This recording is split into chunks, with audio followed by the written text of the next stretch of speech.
Hello students, आज हम दो इम्पॉर्टेंट कार्बन कंपाउंड्स के बारे में पढ़ेंगे, उनकी प्रॉपर्टीज और उनकी रिएक्शंस। तो जो पहला है वो है इथेनॉल। ठीक है, सो बेसिकली इथेनॉल क्या होता है? इथेनॉल इसको कॉमनली अल्कोहल कहा जाता है। ठीक है, ये लिक्विड होता है रूम टेम्परेचर पे। लिक्विड होता है रूम टेम्परेचर पे। फिर इसमें ये एक एक्टिव इंग्रेडिएंट है, जितनी भी अल्कोहलिक ड्रिंक्स हैं उसमें मोस्टली इथेनॉल मिलता है। ठीक है, इसके अलावा ये एक गुड सॉल्वेंट है।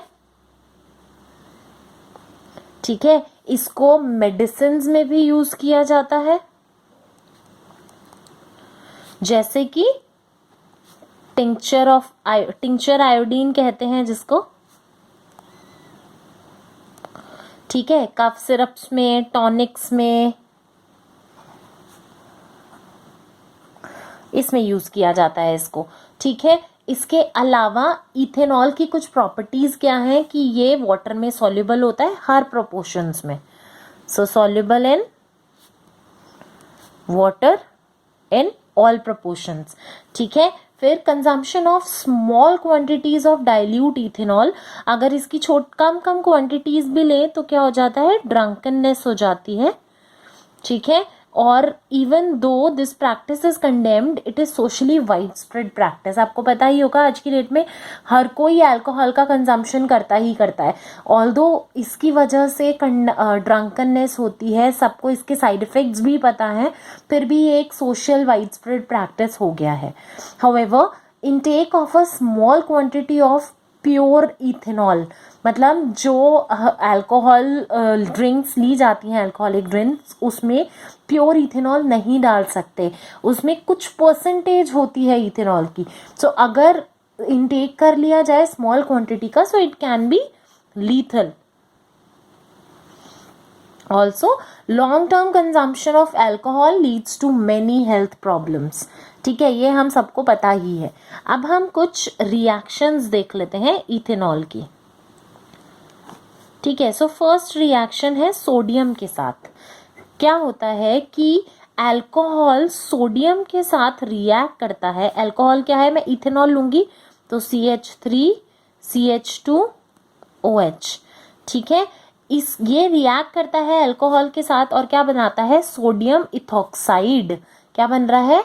Sodium ethoxide, CH3 CH2ONA plus hydrogen. ठीक है, अगर मैं इसको बैलेंस करूंगी तो बैलेंसिंग कुछ इस तरह से होगी। This is sodium. Sodium alcohol के साथ रिएक्ट कर रहा है। अल्कोहल कौन सा है? स्पेसिफिकली इथेनॉल है। So alcohols react with sodium leading to the evolution of hydrogen gas. और क्या बनता है? जो दूसरा प्रोडक्ट है वो है सोडियम इथॉक्साइड। ठीक है, ये क्लियर हो गया? Okay, now next is reaction to give unsaturated hydrocarbon. इसमें क्या होता है? अगर हम इथेनॉल को CH3 CH2OH इसको हीट कर दें इन the presence of hot concentrated sulphuric acid, तो इससे क्या होगा? डिहाइड्रेशन हो जाएगा इथेनॉल का। ठीक है, इथेनॉल इथीन में कन्वर्ट हो जाएगा, CH2 डबल बॉन्ड CH2, और साथ में वाटर रिलीज हो जाएगा। ठीक है, सो जो कंसंट्रेटेड सल्फ्यूरिक एसिड था, it can be regarded as a dehydrating agent. इसने क्या किया? इसने इथेनॉल में से पानी को रिमूव कर दिया। सो हम इसको डिहाइड्रेटिंग एजेंट कंसिडर कर सकते हैं। ठीक है, ये क्लियर हो गया? अच्छा, अब एक छोटा सा डू यू नो फैक्ट बता देती हूँ कि जो अल्कोहल है उसकी वजह से लिविंग बींग्स पर क्या इफेक्ट होता है।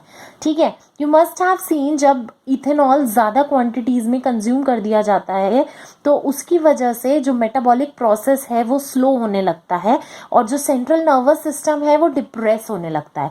इसकी वजह से कोऑर्डिनेशन में लैक हो जाता है, मेंटल कन्फ्यूजन होने लगता है, ड्राउजीनेस होने लगता है, lowering of normal inhibitions and finally stupor. The individual may feel relaxed without realizing that his sense of judgment, sense of timing and muscular coordination ये सब impair हो गया है। ठीक है, this is not good for health. Unlike ethanol, अगर methanol का intake कर लिया जाए even in small quantities, it can cause death. Methanol is oxidized to methanol in the liver. liver में जाके methanol methanol में convert हो जाता है। किसकी बात कर रही हूँ मैं? methanol की। ये लिवर में जाके मीथेनॉल में कन्वर्ट हो जाता है। ठीक है, अभी मतलब अगर मैं इसका स्ट्रक्चर बनाऊं तो CH3OH है। ठीक है, मीथेनॉल क्या हो जाएगा? एल्डिहाइड है ना, CHO बन जाएगा। सो वो कन्वर्ट हो जाएगा किसमें? CHO।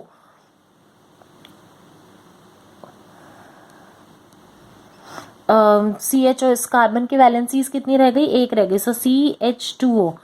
सो ये और डबल बॉन्ड O और ये H, फिर 1 2 3 और एक ये आ जाएगा। ठीक है, CH2O। सो बेसिकली ये किस में कन्वर्ट हो गया? मीथेनॉल में। ठीक है, जो कि मीथेनॉल जो है वो सेल्स के कंपोनेंट्स के साथ रैपिडली रिएक्ट करेगा, प्रोटोप्लाज्म का कोएगुलेशन करेगा, वैसे ही जैसे एग का कोएगुलेशन हो जाता है जब हम उसको कुक कर देते हैं। सो मीथेनॉल हमारे ऑप्टिक नर्व को भी अफेक्ट कर सकता है और ब्लाइंडनेस कॉज करता है। ठीक है, इथेनॉल एक इम्पॉर्टेंट इंडस्ट्रियल सॉल्वेंट है, उसका मिसयूज ना हो इंडस्ट्रियल यूज के लिए। It is made unfit for drinking by adding poisonous substances जैसे कि मीथेनॉल। ठीक है, dyes are also added to colour the alcohol blue so that it can be identified easily. उसको कहते हैं डीनेचर्ड एल्कोहल। ये just do you know fact था। ठीक है, अब एल्कोहल को यूज करा जा सकता है फ्यूल की तरह भी। अल्कोहल एज फ्यूल क्या होता है? जो शुगर केन प्लांट्स होते हैं, they are one of the most efficient converters of sunlight into chemical energy. ठीक है, वो क्या करते हैं? सबसे ज्यादा एफिशिएंटली सनलाइट को केमिकल में कन्वर्ट करते हैं। अब जो शुगर केन जूस होता है उसको यूज किया जाता है, शुगर केन के जूस को यूज करते हैं मोलासिस बनाने के लिए, जिसको फर्मेंट किया जाता है अल्कोहल मतलब इथेनॉल बनाने के लिए। Some countries now use alcohol as an additive in petrol. क्यों? क्योंकि उसकी वजह से क्लीनर फ्यूल आएगा which only gives rise to CO2 and water on burning insufficient oxygen. ठीक है, तो इसको फ्यूल्स में यूज इसलिए किया जा रहा है क्योंकि कोई और हार्मफुल गैस प्रोड्यूस नहीं होगी, क्लीन सिर्फ CO2 और वाटर रिलीज होगा। ठीक है, अगर सफिशिएंट ऑक्सीजन के प्रेजेंस में होगा तो। आई होप आपको ये इथेनॉल के बारे में क्लियर हो गया है, इथेनॉल की प्रॉपर्टीज और उसकी रिएक्शंस। अब हम इथेनॉइक एसिड के प्रॉपर्टीज के बारे में पढ़ेंगे। इथेनॉइक एसिड, उसकी प्रॉपर्टीज। ठीक है, तो सबसे पहले उसकी प्रॉपर्टीज देखते हैं। इथेनॉइक एसिड को कॉमनली एसिटिक एसिड कहा जाता है, जैसे इथेनॉल को अल्कोहल कह रहे थे। ठीक है, ये बिलोंग करता है to the group of acids called carboxylic acids. ठीक है, अच्छा, इसके अलावा 5 to 8% of acetic acid in water. अगर एसिटिक एसिड के 5 to 8% of acetic acid in water, उसको कहा जाता है विनेगर। और विनेगर हमें पता ही है बहुत ज़्यादा यूज़ होता है पिकल्स में, प्रिजर्वेटिव की तरह। ठीक है, जो मेल्टिंग पॉइंट होता है इथेनॉइक एसिड का वो होता है 290 kelvin. Hence it often freezes during winter in cold climates. इसकी वजह से इसको नाम मिला था ग्लेशियल एसिटिक एसिड, क्योंकि ये जम जाता है। The group of organic compounds called carboxylic acids, they are हमें पता है ये एसिडिक होते हैं। हाउएवर अनलाइक मिनरल एसिड्स जैसे कि HCl, वो तो कंप्लीटली आयोनाइज हो जाते हैं ना। सो कार्बोक्सिलिक एसिड्स जो हैं वो वीक एसिड्स हैं, they are not strong acids. ठीक है, ये क्लियर हो गया। तो हम इसके लिए टेस्ट भी कर सकते हैं, हम पीएच पेपर से भी टेस्ट कर सकते हैं। हम अगर मैं एक तरफ HCl ले लूँ और एक तरफ एसिटिक एसिड ले लूँ, दोनों का pH paper test pH check करना चाहूँ तो लिटमस पेपर से या यूनिवर्सल इंडिकेटर से मैं किसी से भी चेक कर सकती हूँ। तो मुझे दिखेगा कि acetic acid is a weak acid in comparison to hydrochloric acid. ये क्लियर हो गया। ठीक है, अब हम रिएक्शन देख लेते हैं। ठीक है, तो सबसे पहली रिएक्शन आएगी एस्टरिफिकेशन रिएक्शन, वो अभी देखते हैं हम। सो इथेनोइक एसिड का रिएक्शंस, सो उसमें सबसे पहला है एस्टरिफिकेशन रिएक्शन। ठीक है, इसमें क्या होता है, एस्टर्स बेसिकली क्या होते हैं, they are commonly formed by reaction of an acid with an alcohol. जब एक एसिड और अल्कोहल रिएक्ट करते हैं तो acid plus alcohol gives rise to ester. देख लेते हैं कैसे। अगर इथेनोइक एसिड CH3COOH रिएक्ट करता है, this is what, ethanoic acid. ये रिएक्ट कर रहा है अल्कोहल के साथ CH3CH2OH, this is what, ethanol. ठीक है, ये होता है reaction in the presence of acid catalyst. ठीक है, तो इससे क्या बनेगा, एस्टर बनेगा, CH3C double bond O CH2CH3 plus water, this is an ester. ठीक है, ये एस्टर बना। सो जनरली एस्टर्स क्या होते हैं, esters are sweet smelling substances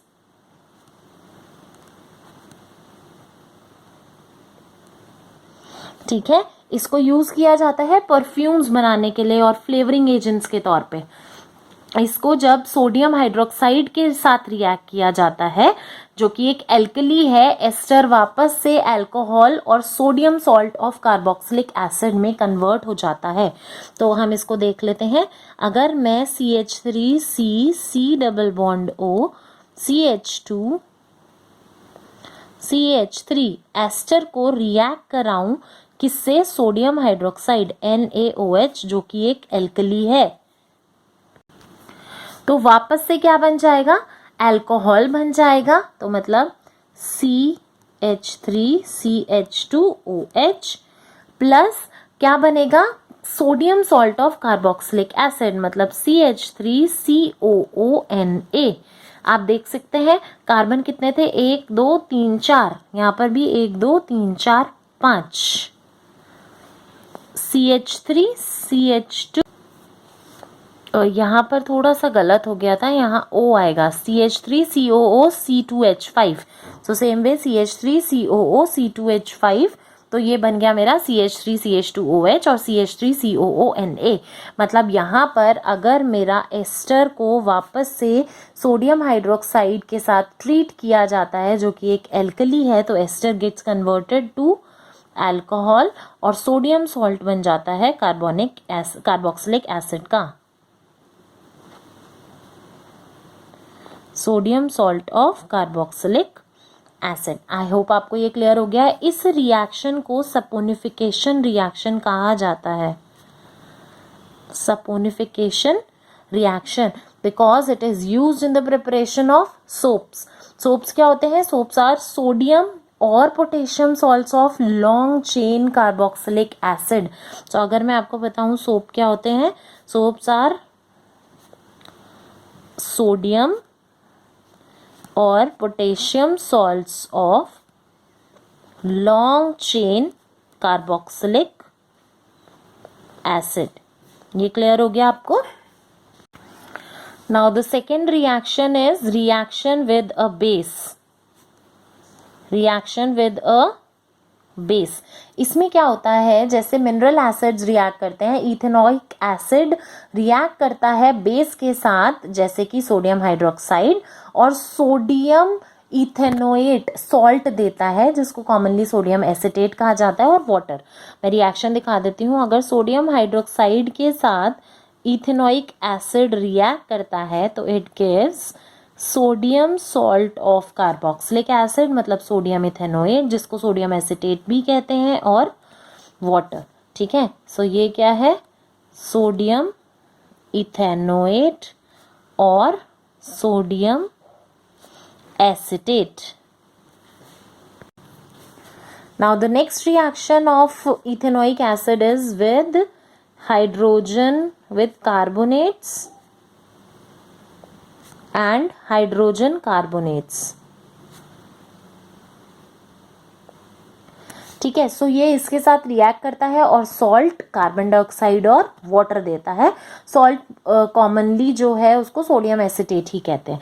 सो अगर मैं इथेनोइक एसिड की बात करूं, CH3COOH, वो कार्बोनेट के साथ रिएक्ट किया, Na2CO3, तो क्या बना, CH3COONA plus water plus CO2, salt, water and carbon dioxide.